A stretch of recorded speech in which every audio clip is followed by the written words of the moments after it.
Hey everybody, welcome back. In today's video, it's a kettlebell exercise. It's awfully cold out here. I apologize if you see my nipples, but it is chilly. So let's get started so I can warm up. Okay, so I assume you're already warmed up. I got my kettlebell, hopefully used different. And there goes Masha the cat. She's not supposed to be outside, but anyway, what was I saying? All right, I'm going to show you several exercises, some of which you may have seen, some maybe not. And there she goes again. Anyway, kettlebell. Most gyms have one. If you don't, you could get this from Walmart, Target, places like that, Play It Again Sports.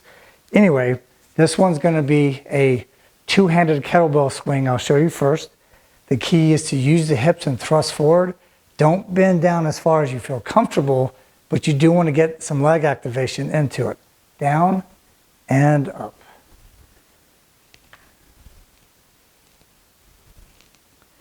So typically, there's a couple different ways you could do this one, where you go for 30 seconds, quick rest, or go right into another exercise.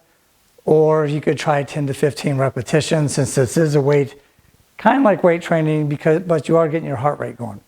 The other exercises will be very similar. I'll do one arm at a time, then, so the form is very, very similar. The thing is, I am not swinging my arm. My arm is just going for the ride. All my legs, the glutes, hamstrings, that's what's giving me the energy to thrust forward and therefore making my arm swing. If I don't push fast enough, notice arm swinging. If I try to do it, it's kind of heavy just to do with the arm swing. So I got to use my legs to create that energy. And as you can probably tell by my voice, my heart rate's getting up some. So it's a good exercise. Okay, on this next exercise, it's a kettlebell halo. I'm using one that's plastic filled with concrete. So it's not as hard if you accidentally smack yourself in the head with it, but still won't feel that pleasant. But the key is to keep it close to the body, close to the head, knees bent, core engaged, and I'm going in a 360, not fast, around my head. So typically, once again, you want to do a set going in one direction, and then a set going in another direction. Once again, trying not to hit yourself in the head, but it uses a lot of different muscle groups, including the core. And because your legs are working too to help stabilize, you get some activation of those muscles as well. The goblet squat is a pretty common one. Not everybody knows the name of it, but it's essentially, you could hold the kettlebell by the horns. Once again, keeping it real close to the body. It's a squat. It's just a variation because you're holding the weight in front as opposed to like a barbell squat or dumbbell squats where you may have the dumbbells down here. This is up high close to my core.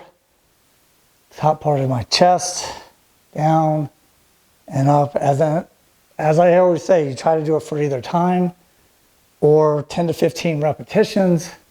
And that's basically so you could get some strength benefit and some endurance while you do this one. Get more bang for your buck. Okay, on this one, I usually use a ball, but this is kind of the shape of a ball. It's a figure 8. Okay, so you want a wider than normal stance. I'm going to go between my legs out to the other side, and notice how I'm swaying to each side that I go, working those muscles. Now you still want to try to keep the chin up, keep your back straight, even though I'm leaning forward. That way I'm bending at the hips and the waist. So that's one way to make it a little bit more challenging, is you're going to come from behind where the hamstrings are to the front, and then transfer the kettlebell to the other hand. So it's a little different because it's a little more awkward. Not quite like dribbling a basketball, but similar.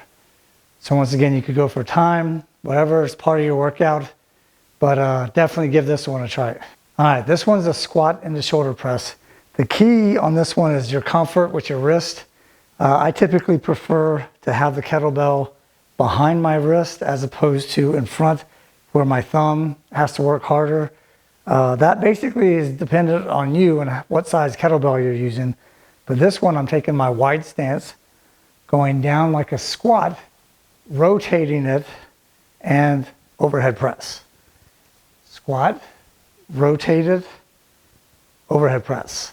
Now you want to get a comfortable rhythm with this one if you want to get your heart rate up some more. It can still go up because you are using a lot of large muscle groups. However, if you want to add a little variety, you could do the squat, rotate, squat, and then press. That way you get an extra squat each time. And obviously that's more work, more for your heart rate. Nice. All right, this next one is a chest press. It's similar to doing a Pilates. This next one is a chest press, but it's not like a push-up. I'm staying vertical. So it's like a Pilates ring press. And if you're not real familiar with Pilates or using the Pilates ring, I have a video that you could check out that as well after this one. But what I'm going to do is grab it by the horns, keeping it close to my body. I keep my core engaged. The farther I press this out away from my body, the more my shoulders, chest, biceps, and core has to work. So it's just a slow and controlled exhale as I press out, breathe in as I come in. Go one for the upper body, go one for the core. Pretty simple exercise, not necessarily easy, but it's a good one. And like I said, I got this one from that Pilates ring where you squeeze and press out. So hopefully you like this one as well. If not, it's probably because it's really tough for you. Just kidding. All right, so hopefully this video was helpful. If so, don't forget, give it a thumbs up. It really helps my channel. If you haven't subscribed, do so and write in the comment box below. All that helps the channel and enables me to keep doing this, which I have a lot of fun doing it. Hope you enjoyed it as well. And I will see you in the next video. So long, guys.